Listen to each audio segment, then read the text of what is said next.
নমস্কার, আমি রাহিকা আবৃত্তি করছি মুখ লিখেছেন সুকুমার হেড অফিসের বরুণ বাবু।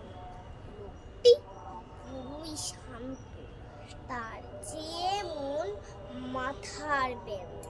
কেউ কখনো জানতো দিব্যি ছিলেন মেজাজি, চেয়ার খানি চেপে একলা বসে ঝিমঝিমে। হঠাৎ গেলেন খেপে, আঁতকে উঠে হাত পা চট্টি করে গুড়। হঠাৎ বলেন গেলুম গেলুম, আমায় ধরে তোল। তাই শুনলে কেউ বদ্যি ডাকে, কেউ বা হাঁকে পুলিশ, কেউ বা বলে কামড়ে দেবে সাবধানে পুলিশ। ব্যস্ত সবাই এদিক ওদিক, ঠিক ঘোরাঘুরি।